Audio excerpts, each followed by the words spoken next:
आपने अपने आसपास अक्सर मोबाइल्स टावर्स या दूसरे टावर्स देखे होंगे जिनकी हाइट 100 से लेकर के 150 या 200 तक हो सकती है।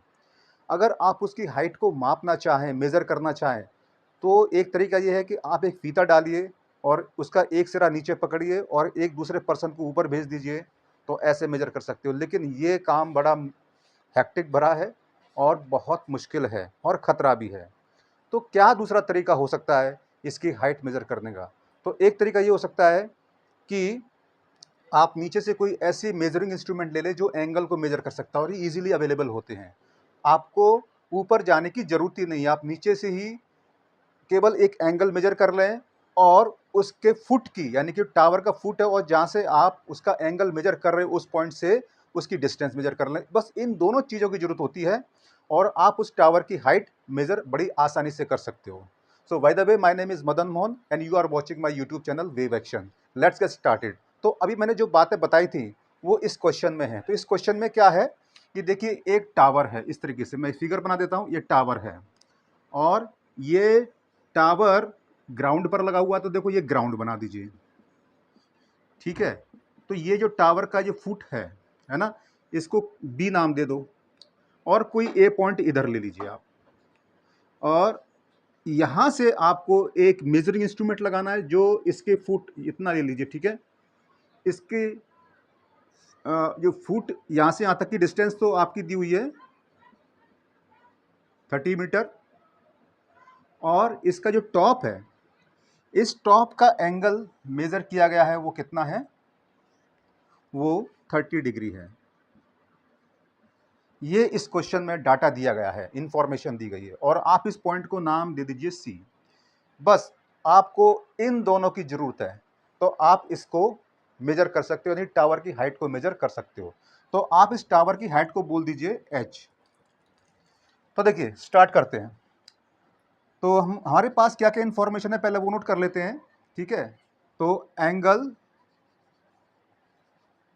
Theta is equal to 30 degree और distance point A from B is equal to 30 metre. क्या फाइंड करना है? Height of the tower. तो टावर की हाइट क्या है हमारी? बी सी, और इस बी सी को आप एच बोल दीजिए, यानी एच आपको फाइंड करना है। तो देखिए, अब इस में देखिए ट्राइंगल में, ट्राइंगल ए बी सी में आप देखिए, तो इसमें एंगल दिया गया है। इस एंगल के रेस्पेक्ट में हमें जो दिया गया वो ये दिया गया है और फाइंड ये करना है। तो इन दोनों में क्या रिलेशन होता है इस एंगल के रेस्पेक्ट में? तो इस एंगल के रेस्पेक्ट में ये क्या होगा? हमारा परपेंडिकुलर होगा, और परपेंडिकुलर और बेस में क्या रिलेशन होता है? टेन का होता है। तो सिंपल आपको क्या लगाना है? Tan theta is equal to, अब आपने क्या बोला है? B C upon A B. अब देखिए, थीटा की जगह क्या लगाओगे आप? 30 डिग्री, और बी सी की जगह लगाओगे आप एच, और ए बी की जगह लगाओगे आप 30 मीटर, ठीक है। तो यूनिट बाद में लगा देंगे, पहले इसको सॉल्यूशन कर लेते हैं। तो देखिए, टेन 30 की वैल्यू कितनी होती है? टेन 30 की वैल्यू होती है 1/√3, और ये h अपॉन 30 है। हमको h निकालना है, तो यहां पर ले लेते हैं। तो h इज इक्वल टू 30/√3। 30 को आप लिख सकते हो 10 इंटू 3, और ये √3, √3 से 3 काटोगे तो √3 बचेगा, तो ये आ जाएगा आपका 10√3 मीटर। मतलब जो टावर है उसकी हाइट आ गई 10√3 मीटर। तो आपका यही आंसर है। अगर आप इसको और आगे लिखना चाहो तो लिख सकते हो। आपको थोड़ा सा याद रखना पड़ेगा कि जो √3 की वैल्यू होती है 1.72 होती है, और कभी कभी हम 1.73 भी ले लेते हैं, लेकिन मैं यहाँ पर 2 ले लेता हूँ। और अगर क्वेश्चन में जो दिया गया आप उसको कंसिडर करिए, ठीक है। अगर नहीं दिया गया तो आप 1.72 ले लीजिए। तो देखिए, इसका इसमें मल्टीप्लाई कर दें, क्या आएगा? 17.2 मीटर। तो एक आंसर ये आ गया।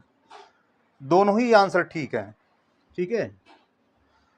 सो फ्रेंड्स, ये जो क्वेश्चन होते हैं हाइट एंड डिस्टेंस के, यानी कि ये क्वेश्चन किसका है, सम एप्लीकेशन ऑफ ट्रिग्नोमेट्री, यानी ट्रिग्नोमेट्री में आपने जो सीखा है उसका क्या एप्लीकेशन है। उसके तो बहुत सारे एप्लीकेशन हैं, लेकिन एक एप्लीकेशन ये भी है कि हम जैसे कि नदी की चौड़ाई कितनी है, किसी टावर की हाइट कितनी है, बिल्डिंग की हाइट कितनी है, उस पर फ्लैग लगा हुआ या कोई भी चीज़ लगी हुई उसकी हाइट कितनी है। तो इस टाइप से आप बहुत सारे क्वेश्चन मेजर फाइंड कर सकते हो, ठीक है। तो ये बड़े सिंपल होते हैं, बस आपको फंडामेंटल जानकारी होनी चाहिए और क्वेश्चन को ढंग से रीड करिए और यहाँ पर एक फिगर बना करके जो भी ये कहता है उसके अकॉर्डिंग बना दीजिए और ट्रिग्नोमेट्री को अप्लाई कर दीजिए, आंसर आपका आ जाएगा। सो फ्रेंड्स, आई होप कि आपको समझ में आया होगा। फिर मिलते हैं अगले वीडियो में एक नेक्स्ट प्रॉब्लम के साथ में, एक नए क्वेश्चन के साथ में। Till then, good bye and keep learning. और अगर आपको वीडियो अच्छा लगा है तो उसको लाइक, सब्सक्राइब और शेयर जरूर कर देना। Thank you.